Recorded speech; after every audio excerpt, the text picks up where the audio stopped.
What's going on, Quantum Nation? Welcome back. My name's Quantum, and today I'm here to tell you guys about the historic LG C1 sale. Now, the relevancy of that is because we have a whole bunch of 2022 options right now. The immediate question that pops up is, well, should I just buy something newer? I mean, after all, we've got a lot of awesome TVs on the market like the Samsung S95B, and I mean, it does make one wonder what their options are and what they should do. So I'll try to help you out the best I can. Smack a like again if you like that kind of thing. So immediately, if you're somebody that is looking for the best value, but you don't want to break the bank, but you don't want a cheap garbage TV either, the LG C1 is a no-brainer, 100%. And the reason I say that is because it's kicking all kinds of ass in 2022 still, including its replacement, the LG C2. I did an ultimate comparison showing how it handled sports and a bunch of different aspects of gaming, and it just really does deliver more features than the newer replacement model, if you will. Now, this is a big deal because it's long is the conception that, hey, we're going to come out with a new model, and this model is going to be better because it's newer. And people really do believe that, especially with the word Evo attached to the C2. People believe that, oh, wow, that's the next evolution. But it's not. The truth be told, you're missing gaming features like toggles for your black frame insertion.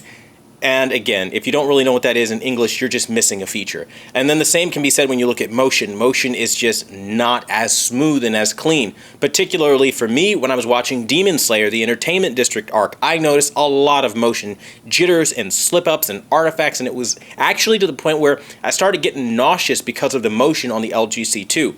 That never happens on the C1, and when you have comparisons side by side in a room and you see stuff like that, that's when you know the replacement isn't really a replacement, it's just a new thing that they're doing to appease shareholders. Now, that's important information that no reviewer but myself I've seen cover, okay? And the important part that I think all of you should take away from this is that the LG C1 hits a historic $799 for the 48-inch. Now, this is big because a lot of you guys ask about monitors. Hey, I need something for my PC gaming. Go for the 48-inch. Don't even think about it. I mean, a lot of you guys are spending, what, $1,000 on some of these monitors that have IPS panels, which lead to ultra gray black levels, and they still don't have quantum dot colors or local dimming at all or anything like that. You're just buying IPS. Why? Why do that to yourself when you can get something that has perfect black, you can get something that has beautiful color, right? You can get something that is robust with NVIDIA's G-Sync, and you've got FreeSync. I mean, you've got everything, FreeSync, by the way, from AMD. You have everything that you could possibly need out of this gaming experience. But let's say you don't want to game. What good is it for you then? Well, you still have awesome sales like $1,099 for the 55-inch LG C1. Again, 55-inch, I said that, but redundant. You get what I'm saying, though. I mean, it's crazy because think of it this way. I mean, we've always heard that like Sony is better, right, when it comes to movies. That is actually false, because if you look at the accuracy from 3D LUT calibration on LG and you compare it to a Sony that doesn't really offer anything like that, you can see a big difference as far as what LG is capable of producing from a picture aspect. Sony this year, and pretty much every year that they've come out with the X1 Ultimate chip and onward, targets a cooler color temperature, which tends to make things look more washed out and unnatural, especially if we're looking at their WRGB OLED line. Now, their $3,000 55-inch starting point for their A95K might prove to be different, but so far that is the case. And the truth is, people always like to say, go LG for gaming, Sony for movies. But I'm telling you right now, LG is great for movies. I've watched so many wonderful movies like Alita Battle Angel, the Avengers movies, and it blows my mind. The quality of highlight placement on the C1 is just something you have to see to believe.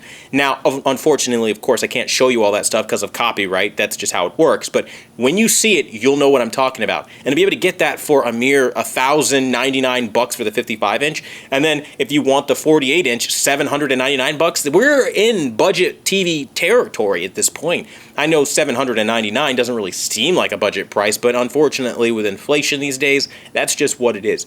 Be that as it may, if you compare the C1 to everything that is out right now, the QN90B, it will get beaten really easily. You compare it to the Sony X90K, X95K, beaten really easily. It's not hard to see that it is just holding its own so incredibly well. And honestly speaking, it's not until you step up into over $2,000 do you start seeing a really big difference, like with the Samsung S95B, which then, yeah, of course, go with the S95B if you want, but the C1 offers such an immense value. And it's not value from the perspective of being cheap. It's value from the perspective of they're giving you premium quality, premium color, premium black levels, premium everything, and they're doing it at a budget entry price, mid-range price. I mean, $1,100 is absolutely the price I've seen of some crappy LEDs floating around, but you can have a 55-inch C1. You know, $1,600, $1,599 is what I've seen for the 65-inch. What? I mean, these are awesome things. $2,500 for the 77-inch. That TV used to be like $3,400, man. Like, these are good price cuts, and the reason it's happening is because the C1 is about to be discontinued. My advice: don't let yourself get left behind, because when it's all said and done, you are going to absolutely regret not having this TV if you want something of quality, and then time goes on and you realize they cleared all their inventory. Stock is all gone. So I'm putting out this PSA to let you know the LG C1 is absolutely a wonderful TV, and I highly suggest you jump on this while you have the opportunity, because nothing breaks my heart more than somebody looking for something that's like a C2 without the problems, but the immediate model is discontinued and you can't find it anywhere. I had that happen a couple years ago with the C9. So hopefully this video finds somebody who needs it well, and if you have questions, stop by Friday, 7 p.m. through 8 p.m. Eastern Standard Time. I do a live stream where I answer as many questions as I can for you guys. Thanks so much for watching the #1 brand in honesty. Until the next video, I'll see you guys later.